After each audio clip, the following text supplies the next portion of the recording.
introduce myself first, just because Aaron, I'll let you launch right into the presentation after that. My name is Alex Shannan, and I am currently a Housing Navigator team lead with DSO in Toronto region. I've been the Housing Navigator with DSO since the role was created in 2018. And I'm Aaron. I'm with DSO. I've been with DSO since 2013, and I'm a service navigator fulfilling many of the service navigator roles. And recently, I was brought into the housing navigation team to work on some expansion projects related to increasing our footprint related to people with developmental disabilities. I have got a presentation that I'm going to try to connect to now. So I'm going to guess that most people who are here are already familiar with DSO, but by way of introduction, we're just kind of introducing DSO as well. DSO is the single point of access for connections to ministry-funded adult developmental services in Ontario. So we sort of think of ourselves as a clearinghouse into the services. DSO confirms eligibility for people who are first reaching out for supports. We complete a DSO application assessment to better understand a person's services and support needs. We provide information about and link people to MCCSS funded services and supports. And we provide information about alternative services and non-ministry funded services available in each person's area. So Aaron, we're seeing just, there we go. Figured it out. Sorry, guys. Excellent. Alex, take it away. Thank you. So this slide here, and as Deanna mentioned, we will provide a copy of the slide deck, so you can go back and review any of that information if it isn't familiar to you. But this slide here is talking about sort of the history of housing navigation at the DSO. So I stepped into my role as a housing navigator in 2018, serving the Toronto region, and primarily in that role worked with families, caregivers primarily, but also with individuals with a developmental disability and sometimes representatives from agencies in Toronto who were interested in learning about alternative housing options for people with a developmental disability. And usually how that worked was that people would reach out to me to request housing navigation services, but I would also go out into the community to do presentations and things like that. And so last year, a discussion started with the ministry around expanding housing navigation services. And so with this year, at the beginning of this year in January, we had an expanded team here at DSO Toronto and actually across the province as well.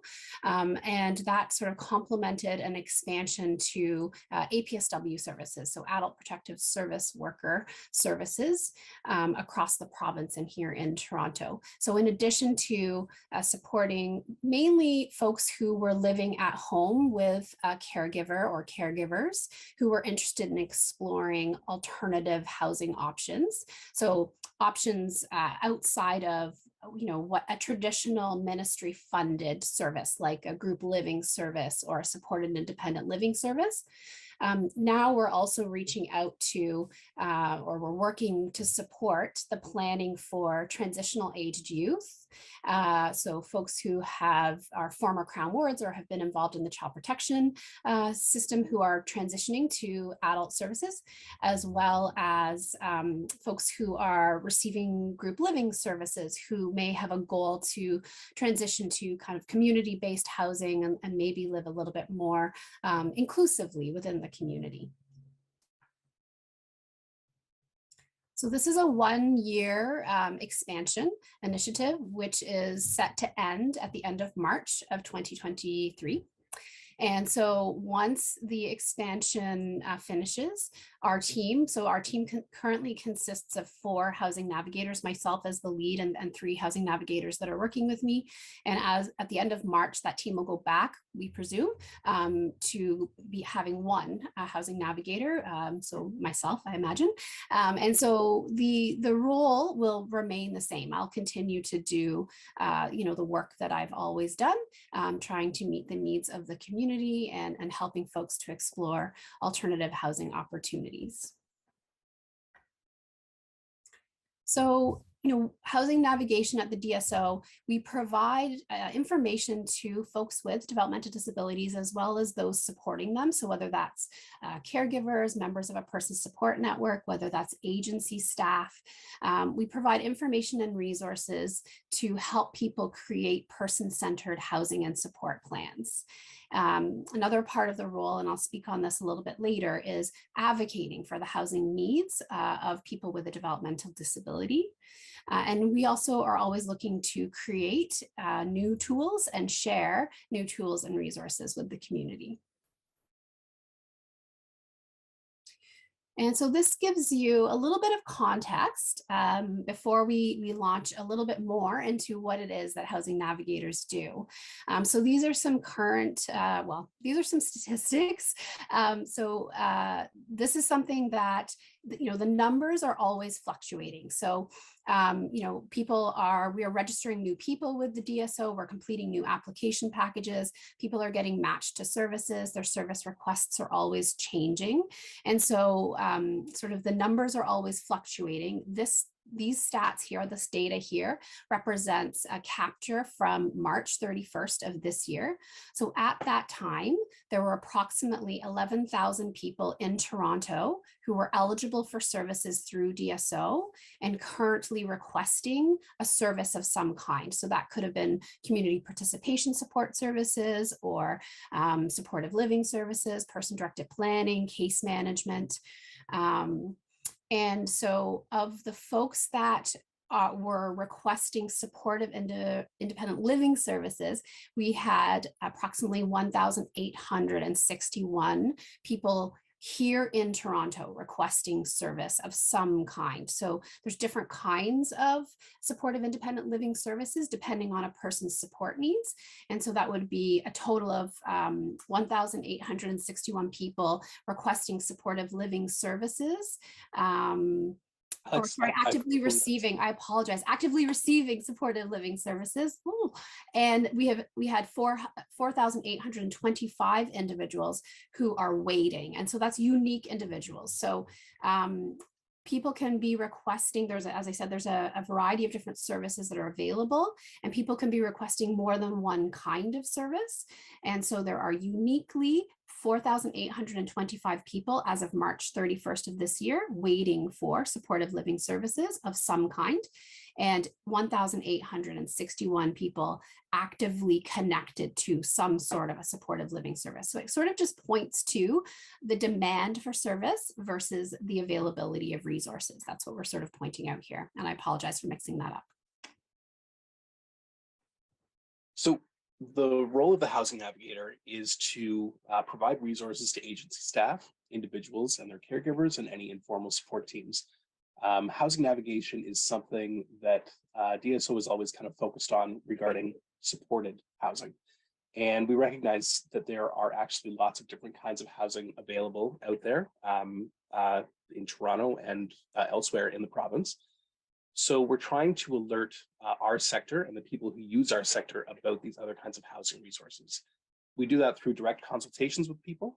We do webinars with various groups, and we share existing resources and we create new resources. So in the past, there's been toolkits that have been created. Alex is going to go further into those later on in this presentation. And as we recognize the feasibility of new resources, we're also working towards those. We support people to explore and connect to their housing options that are outside of the developmental services sector. Again, as I say, this is all kind of new information to our sector. I've been working in this sector since 2005, and my first connection to any kinds of housing services outside of the DSO sector came through Alex and his housing navigation resource. So the fact that I've been, fairly well connected it just means to say that there's a lot of people out there who are probably like me, who support people every day, who aren't very aware of these housing opportunities that exist outside of the DSO system. We facilitate connections to family support networks that have already done some of this work with different families. And where possible, we can try to make connections to potential planning partners and roommates for individuals. We are advocating for the needs of people with developmental disabilities within the housing sector and the municipality. So Alex has been doing a lot of that connection with different resources from different levels of government. And we're also working to try to strengthen the existing pathways and create new connections to support the needs of people with developmental disability. So we're actively trying to share information with the education system, the child welfare system, the transitional age services, and the shelter system. So what housing navigation is not able to do for people, we don't provide or provide security for housing. We aren't able to provide any funding for housing. We don't do work that can be considered case management or service coordination. We just don't have the capacity to do that level of support for people. We don't do step-by-step planning assistance for the creation of individualized housing and support plans, although we do lead people towards tools that can create those support plans. And we don't provide any emergency or crisis support services. Now, that being said, we're aware that these are all needs. And so we do have resources and connections to different organizations that can provide this.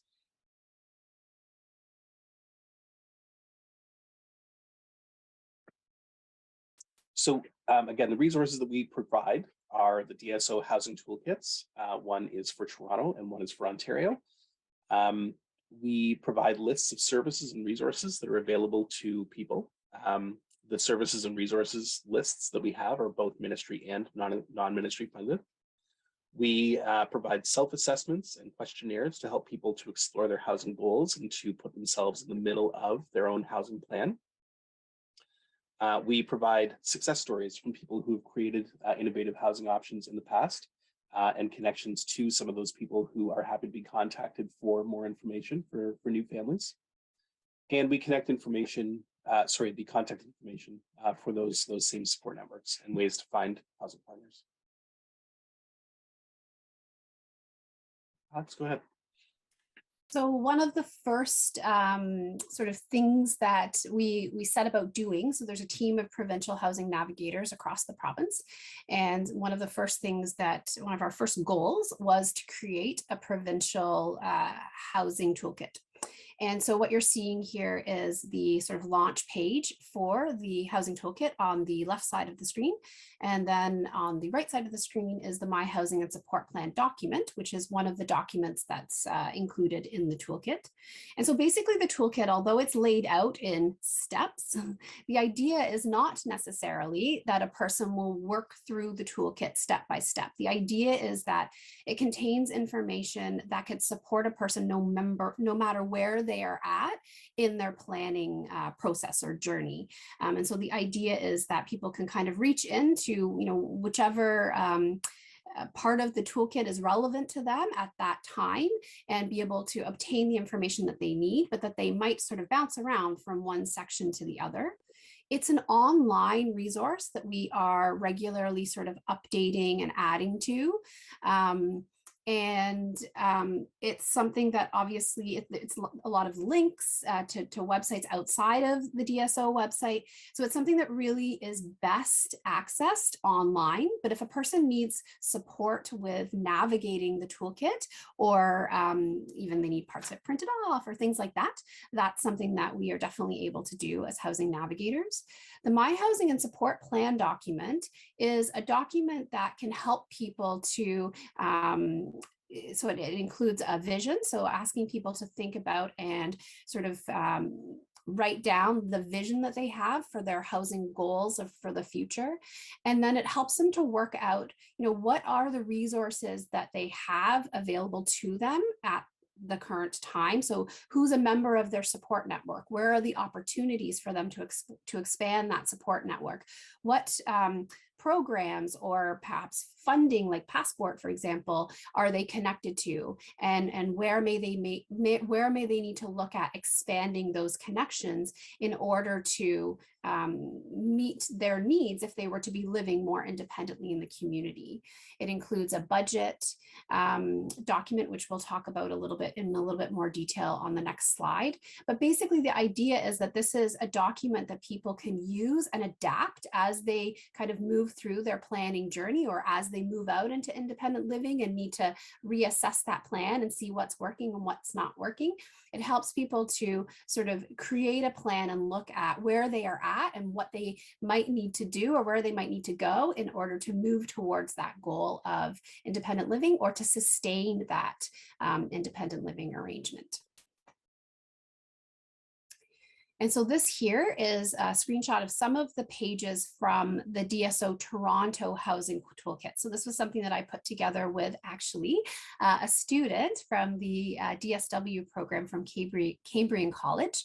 And so we put this together, and it provides an overview of different housing options that are available in the community. There's sort of one page that talks about the traditional ministry funded services, and then everything else is focused on either housing resources that are kind of available to anybody within the community, as well as other resources that people may, may be useful for people. So things like housing help centers and drop-in programs and different programs that people may, clothing banks and things like that people may take advantage of. And also some information about things to consider when you are looking at perhaps renting a unit, and resources like the Canadian Centre for Housing Rights, what used to be CIRA, things like that. And again, so both the online toolkit and this toolkit here are things that as housing navigators, we're happy to help people to kind of work through and understand the information that's contained within the documents. So this is a screenshot of the My Housing and Support Plan, or My Housing and Support Needs budget. So this is an Excel spreadsheet that we're actually in the process of updating.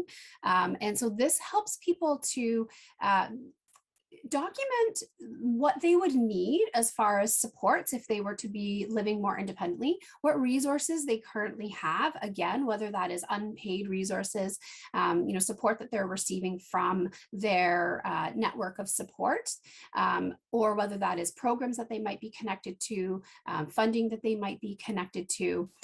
It also helps them to kind of play around with things. We call it a what if tool. So for example, you could put in, what would be the cost if I were to be renting in an average market, from an average market from the private market rental. And then what would happen if I change that to rent geared to income? What impact would that have on my budget? Right now, I'm not working. I solely rely on ODSP benefits as my sole source of income. What would happen if I was able to work a few hours a week and I had that employment income, but also might have access to things like the work-related benefit? And so it helps people to really sort of play around with their budget and really plan for the future. And so we're kind of adding to this budget to make it a more comprehensive budgeting document. And that's something that we will release probably, I would say, early in next year. And we'll also do some webinars and things to help people to be able to utilize this. And so again, it's an Excel spreadsheet. Some folks, will probably be able to use this quite easily. We've received feedback that some folks are able to use this easily, and others might need some support to use a document like this. And so that's something that we can provide support with as housing navigators. And so we offer a variety of different online webinars, and most of them are provincial. So we've done things, we offer regularly the creating the individualized housing and support plan. So that's a workshop series. It's a 3-part workshop series. And you're seeing on the left side of your screen there, sort of the flyer for that. And it includes the points that we cover during the presentation, some of the points. And then we do technology to support independence. We have one on exploring affordable rental housing options. And so that's a provincial webinar about different kinds of affordable rental housing options that are available around the province. And those services are different, from region to region. And then bricks and mortar is talking about home ownership options. In the past, we did a session on understanding microboards. We've done tenant rights and responsibilities. We did one in May, and we have one coming up in November. We have how to apply for rent gear to income specifically here in Toronto. We've also done some on employment rights, and we're going to be hosting another webinar in November on employment rights for people with a developmental disability. And then we're teaming up with the Canadian Centre for Housing Rights, again, formerly CIRA, to do another webinar in December on things that people should know and consider if they are looking to kind of get into the rental market. And we can share the flyers for those upcoming events with you all in case you might be interested in attending, or in case you're working with folks who might be interested in attending. And then advocacy within the housing sector. So, one of the things I think that historically, a lot of people have sort of thought, when the loved one that they're supporting turns 18 or becomes an adult, they will eventually transition to supported living services that are funded by the ministry. And so DSO manages the service registries for those. And as we've touched on already, the demand for service, outweighs the availability of resources. The other thing that we're hearing is from more and more people is that people want to have choice. They don't want that to be their only option. They would like to be able to, live in the community like their peers who may not have a developmental disability.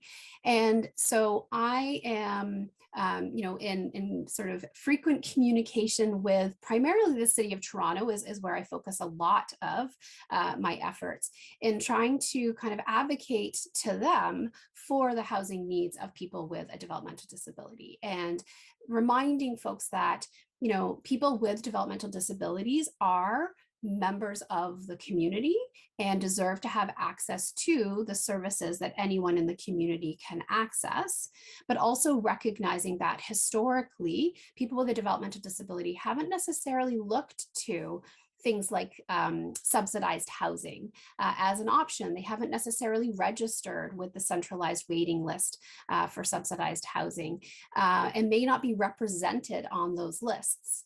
So one of the things that we're doing is we're encouraging people with developmental disabilities and their families to register for the centralized waiting list in their area. So that's for subsidized housing, things like rent gear to income, the Canada-Ontario Housing Benefit. And then I am reaching out to the City of Toronto to advocate for the needs of our sector. And then we're also doing things at a provincial level. So we're trying to, we've presented at things like the Ontario Nonprofit Housing Association, so ONFA's conference. And we've been a part of their innovation showcases on a number of different occasions. We've done blog takeovers. We have done a blog takeover with the Canada Housing and Renewal Association. So basically trying to kind of highlight the needs of adults with a developmental disability and their needs for housing and inclusion into the housing services that are available to the community. Wherever we can do that, we're looking to connect with people and network and have conversations and really kind of drive this conversation forward. So that's a little bit long-winded, but a little bit on the work that we're doing around the advocacy piece. Wednesday, we hosted our first Developmental Services Provincial Housing Strategy Forum. And so what you're seeing there is on the right side of the screen is a flyer for that event. But basically we had municipal leaders come and talk about the different things that they're doing in their communities to include and kind of create more housing opportunities for people with developmental disabilities. We had a number of agencies or nonprofit representatives from nonprofit organizations come and talk about different initiatives that they have created in order to create housing for people with developmental disabilities. We had some self-advocates talk about their individual journey to independent living. And the focus was to try to kind of highlight the need as well as the sort of creative and innovative things that are happening around the province with a focus on replication. So, you know, asking people to share what they did so that perhaps things might be able to be duplicated in other areas of the province. And so we had over 400 people attend. And so far the feedback we're receiving is overwhelmingly positive. So that was really great. So by way of talking about some of these new connections that we're trying to make, part of my role has been with the Children's Aid Society over the years to understand the supports needed by their transitional aged youth who are coming into the adult system. And so through Housing Navigation, I've been able to start doing some regular check-ins with the Children's Aid agencies and the workers there to identify the youth who are under their care who might be interested in living independently or at least outside of the DSO supported living system. So we were able to do some preliminary housing plans for those youth who are interested in something that's more independent than what DSO generally provides. And in that way, I've been able to kind of share with the Children's Aid worker information about municipal housing opportunities that they weren't always aware of either. We're all kind of siloed in our different social support systems, and so we're really well aware of what exists in our own support system, and it's becoming clear that some people just are not familiar with all of these housing resources that we're starting to kind of dig up, that are well aware to the shelter system and to the newcomer system, but not always aware to some of the other systems that we coordinate with. So we kind of wanted to give some information about what is going to help you guys directly. So we wanted to say that when you need to learn more about housing navigators, what we do, how we might be able to assist you in your work, then please call us. We're happy to help to brainstorm around individuals who are on your caseloads who might need support with their housing plans. You might need some help kind of navigating through the different toolkits that are offered online. You might want to talk about information that will help you to do more planning with the individuals who you're supporting. And you might want to find out a little bit more about the webcasts that we're offering. Finally, there are gaps. There are ideas about resources that we are unearthing, and you might be able to provide some information about all of that. So if you've got ideas, if you want to just kind of brainstorm about some of the gaps that you guys are seeing, then please keep in touch with us. Our contact information is all here. And as we said before, these slides will be available to you all and on Connectability. We have a direct email address at Surrey Place. It's dsotr.hn. So that's Developmental Services Ontario Toronto Region Housing Navigation at surreyplace.ca. We've still got our 855 number that gets answered by 211. I don't know why these slides are going on without me. We've got the 855 number that's answered by 211 in over 180 languages for any kind of resources that families are interested in, but also direct connections to DSO. We have the housing toolkit the Provincial Housing Toolkit website here. We've got a link for signing up to upcoming DSO events and a way to connect with us on Facebook. We still also provide DSO services. So DSO's intake information is here. We are always happy to receive updates about your caseload of clients who have situational changes, either to their own support needs or to the support needs of the people supporting them. Impending and active crises, significant changes to behavioral, medical, or other support needs, and requests for any funded services. Those can all go through our intake desk, dsotr@surreyplace.ca, and the same 855 number. And now we expect that there will be some Q&A, so please go ahead.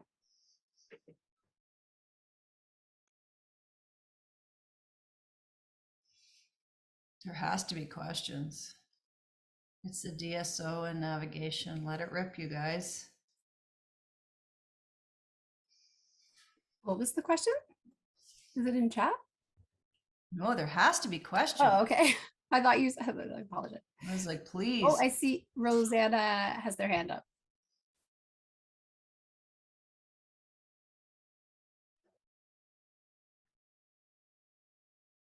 I found your information very interesting. I'm in the learning curve. So for me, in my agency, we're entirely deaf. We're, Bob Rumble, Canadian Center of Excellence for the Deaf. We are 100% deaf, and so are individuals. So, if a parent or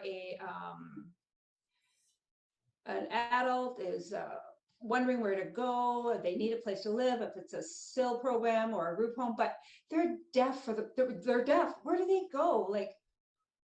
And everybody comes to Rumble, right? But there must be other places that they can go. Because they really shouldn't be in a hearing agency, because how do they help them? For us, communication is really, really important. So we worry about individuals that are deaf being placed in hearing environments because it's not really good for their mental health. So yeah, we don't have a lot of vacancies either, and we wish we had more resources, but just be mindful of placing deaf individuals in hearing environments. Aaron, you're muted. I was going to say that's maybe one of those gaps that we were talking about that you can kind of help to inform. I didn't think that there might be an issue with someone who's deaf living with a non-deaf organization. But if that is a concern for the deaf community, then maybe you can give us some pointers about what some of those deaf focused organizations are, and we can make that a part of our planning documents.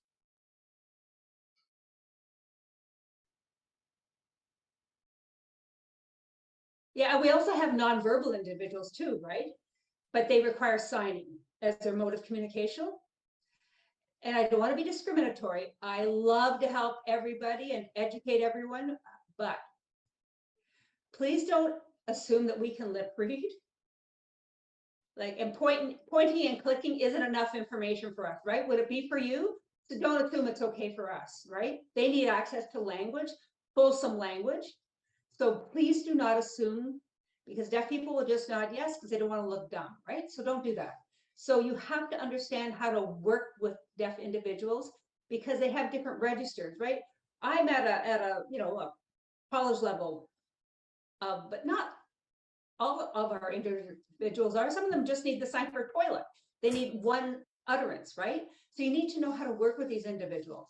Very difficult to assess them, right? Hearing people don't know how to assess deaf people because it's very different. The approach is very different. For sure, you need maybe an interpreter and a deaf interpreter. Maybe you need some extra resources because your assessment tools don't always work for deaf people. Absolutely. Yeah, so we do try to do that bare minimum of getting a deaf interpreter as well as an ASL interpreter when we're doing our DSO work. We'll do that with anybody who requests it through the Housing Navigation service as well. And then through our developmental services connections, we often are going to direct people to BRCCED because we may not be aware of all of the services and supports that might be out there for someone.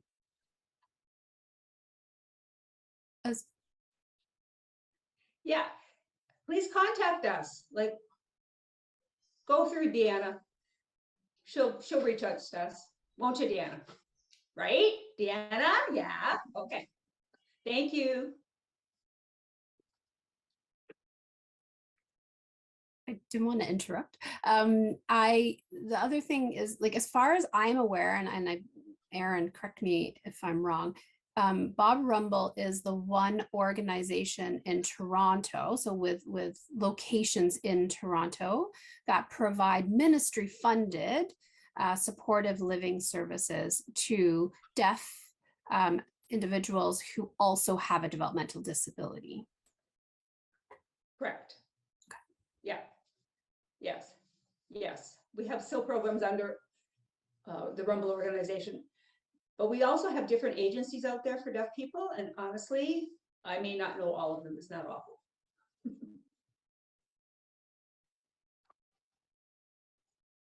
Thank you. Thank you, Rosanna.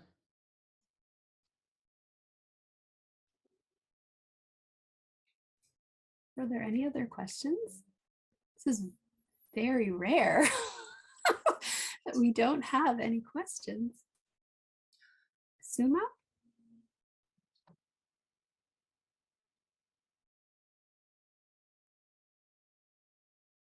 I found the information very useful and helpful. In my line of work, I work with many developmentally delayed, all deaf individuals in the community. So my concern is, and what I've seen, is we have a lot of immigrants that are settling here. And many of them, you know, are deaf, and of course they are.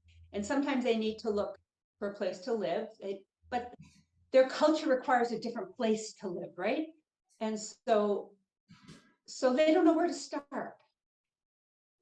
And, you know, they go round and round and they end up with us. But I'm wondering whether or not you have any resources that can support new immigrants. They might not need like developmental services, but they still need services. For example, I have one individual who moved and was living in a shelter system and had been for quite some time because didn't know where the resources were because they're new immigrants. They don't know, they don't have the language, they don't have the knowledge, and nothing's working for them. So they end up in the shelter system. And they don't realize that they have rights here. You know, they don't know what they can and can't do because they haven't had any education or exposure to what's available to them. So that's a real concern for us in our deaf community. When immigrants come to Canada, they don't have the language, they don't have ASL, they have another language, right? They need a lot more support. I'm wondering whether DSO has some resources there that we can support this unique group. We might not have specific resources for all newcomers because our mandate is with adults with developmental disabilities. But I've done a lot of searches on connectability over the years to find translation services, newcomer services for people, and cultural services that will assist a lot of different cultures. So connectability is a good place to look for some of those connections for people. Certainly, there's not any way for me to discuss salient support needs with someone who only speaks Gujarati. So I need to get that person connected to their own culture. But then also through DSO, we're going to do as much as we can, again, through deaf interpretation and ASL interpretation regarding our application assessment and getting people registered onto the proper registries for developmental disability focused adult services. But that might be the only true support that we can give to people is getting them connected to their proper cultures and getting them registered for the proper services. If someone is specifically asking about housing resources, we might direct them to one of the housing help centers. Toronto's got 12 different housing help centers at different social service agencies. And those are the real people in Toronto who can help people of under all mandates to find housing supports and housing information and housing stabilization programs.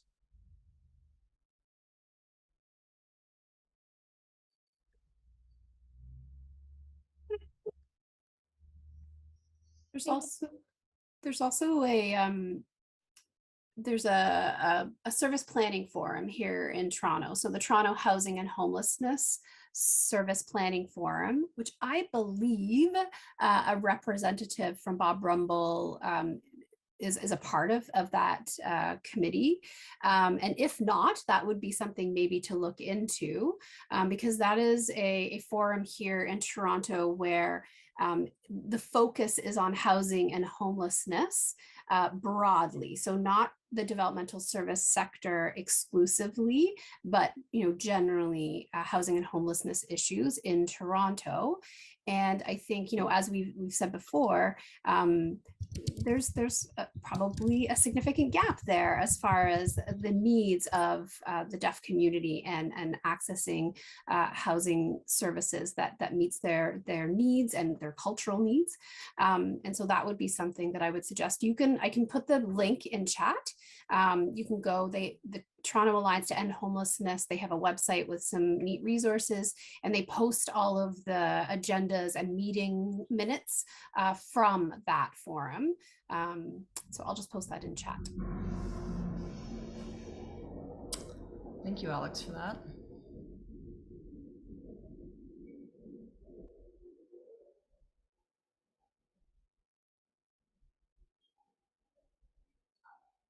Hi, can I just briefly ask about the waiting list for the housing? So I know that there's usually probably more people waiting on the housing list than there are housing available. So what is the balance and how does that work? I know that you can apply for geared rent, like is it according to your salary or your income, what kind of housing you can get? But I mean, I have been told that people are on this waiting list for housing for a very long time, and so I wondered, is there a certain amount of housing that is given out or allocated? Is there an allocation? Like what's the housing ratio according to the to what is necessary and what's needed? So with regards to, so in the City of Toronto, so the City of Toronto is what's referred to as the service manager, and they're responsible for one of the social services that they are responsible for sort of administering and overseeing is housing.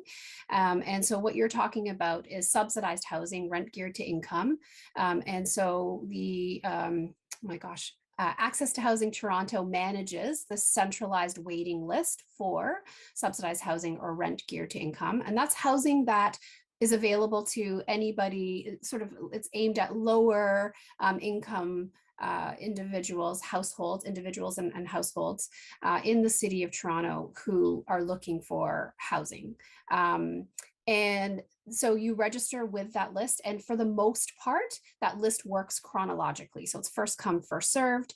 There are some priority criteria that has been set out by the province and or the City of Toronto. And so there are, for example, if somebody is experiencing human trafficking, they would be prioritized for housing. Folks who are homeless are prioritized for housing, and there's different initiatives that exist to try to rapidly rehouse people who are experiencing chronic homelessness. But for the most part, it can be a long waiting list. The City of Toronto says, for a 1-bedroom unit, it's approximately 12 years or more. But they are making changes to the way that housing is offered to people. And the hope is that those wait times will start to come down. There are also a number of different initiatives that exist to create affordable housing. And so affordable housing and rent geared to income housing are different. But the hope is that perhaps some of those folks that are waiting for rent geared to income might be able to access some of the affordable housing initiatives. Basically, I think that the approach right now is to try to create as much housing stock as possible and different kinds of housing stock to meet the needs of people who, have varying incomes and needs. So what we're recommending is that people register for subsidized housing, especially. So, we're really working to try to connect with those families that are supporting younger individuals. So who may not be looking to move, into a place of their own when they turn 18. If you apply for rent geared to income when you're, between 16 and 18, you get on that list. And then hopefully by the time you're ready to make that move, there might be something available, for example. But yes, the wait times are long. The shortage of affordable housing and deeply affordable housing is not something that is unique to our sector, to for people with a developmental disability. It's an issue that faces many folks here in the city of Toronto. It's a big issue, and many are involved in trying to address that significant concern. With the list that DSO manages, which we call service registries, those are not chronological lists. So those are not lists where a person gets on that list and they're waiting for supportive housing in the developmental sector. Those are lists where a person registers, and basically it's like a prioritized needs list. When something becomes available, when a space becomes available, an agency, a developmental service agency, will let the DSO know. And then we use our database to identify who might be kind of on paper a good fit for what's available and who has the highest priority or need. So we're not able, we get calls from people all the time saying, where am I on the list? How much longer? How many people are in front of me? Those are not questions that we're able to answer because that list is constantly shifting as we add new people to the list. We update people's profiles and we match people to services. But what is true is that I'm sorry. I mean, as an observer and newcomer, to this country and to this field, that's not working. It's not working. 12 years. So if you want a place when you're 25, then you've got to register at 13. I mean, come on, it's just not working. And how long does the DSO going to look at this not working and still not do anything? Okay, so we're the waiting list of 12 years. Yeah, so the DSO... You've got to stop and realize that it is not working. So you need to find another way. How can people wait 12 years roughly and always people jumping in front because they're a priority, and then when they ask how long, Rosalie, I'm just going to interrupt you for a second, and so we can't say how long the wait time is for DSO, for supportive housing. What we do as housing navigators, so we have stated there are far more people waiting for service than there are services available for supportive housing in the developmental service sector. There are many folks who are not interested in traditional ministry funded services. They want to live in the community in housing like any other person. And then there are folks who could very successfully live in the community in a non-traditional, like non-ministry funded arrangement, but they don't necessarily, it isn't something that necessarily people think about. And so what we're trying to do as housing navigators is, as early as possible, speak to people about, okay, yes, register with DSO, get on the list for supportive housing, absolutely. But let's also look at what are the other opportunities, what are the other possibilities, and informing people so that they can make informed decisions about what path is right for them. And the reality is that housing is a huge issue for many people. Poverty is a huge issue for many people. And, something like 90% of people with a developmental disability live below the poverty line. So this is not all about housing, right? It's a complex issue. And you're right. More needs to be done. And, for the developmental service sector perspective, the ministry has the journey to belonging. And, we are looking at evaluating services and looking at, how to move forward and address the significant challenges that face us as a sector. But I hear you. Okay.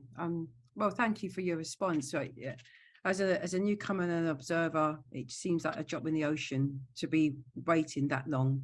And I just really feel that people need to work on this and find a new way. They need to brainstorm and find a new way, because to wait an average of 12 years, it just sounds to me like that's not working. And I just want to be clear again. Groups. I've attended some support groups and I've listened to people, and it sounds as though it's just so frustrating for them. And while us able-bodied people can sit back and say, oh, there's other avenues and there's this and there's that, but I don't think that the efforts are being channeled in the right way. And that's just from what I'm looking at. I mean, 12 years, it's ridiculous. Thank you. Just to be clear, that 12-year number is for subsidized housing through the City of Toronto, not through DSO. The DSO registries don't really have any kind of estimated wait time connected to them. They're priority lists. So we have a way of prioritizing people who have undergone, really critical, difficult situations. And they're the ones who are at the highest levels of priority for the next available resources that are coming up through the supported living systems that are developmental service funded. The other thing that I'll say, well, I would say thank you so much, and thank you. I mean, something is being done. Something is being done at least, but it just does seem, it just does seem so far away. So, thank you anyway. One of the things I'll also say is, like, with the advocacy that we're doing with the City of Toronto. So right now we're connecting more people than we had been doing previously to adult protective service workers. And, we're trying to, with this expansion to the housing navigation project or role, we are trying to reach out to connect with more people, and we're reaching out proactively as opposed to waiting for them to connect to us. And to provide them with information about housing, and then also helping them to try to prepare, because it's not just about housing, right? It's okay, if the housing was there, we also have to prepare for a move to, independent living with whatever supports a person needs for that to be successful. And so, the adult protective service workers are helping them to learn about different housing options, as well as, let's make a plan for this transition. And one of the things that I'm saying to the to the City of Toronto is, look, we're connecting people to these adult protective service workers. We're readying them for a move to independent living in the community. Can you meet us halfway? And is there a way that we can maybe prioritize people for services, housing services through the City of Toronto? Or is there a way that we can get a Canada Ontario housing benefit, an allocation of, so there are conversations happening. But I do hear what you're saying. It seems very slow, and I hear you. Is there any other questions?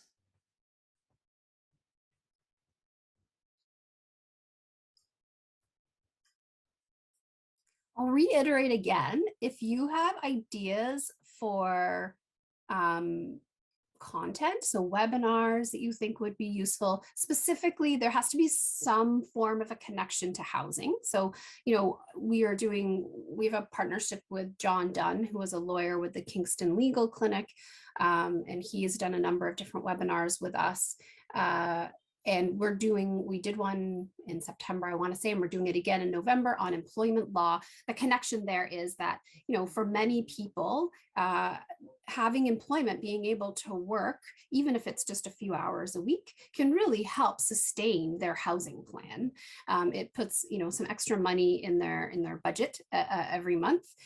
So if that's something that's possible, and so that's how we're kind of connecting that to the housing plan piece. But if you have ideas about content that you think would be helpful for the people that you're working with, please don't hesitate to reach out to us. If you have, resources that you think we should be including in the housing toolkit, again, please reach out to us. We're always open to hearing about how we can improve the services and the resources that we're providing to the community.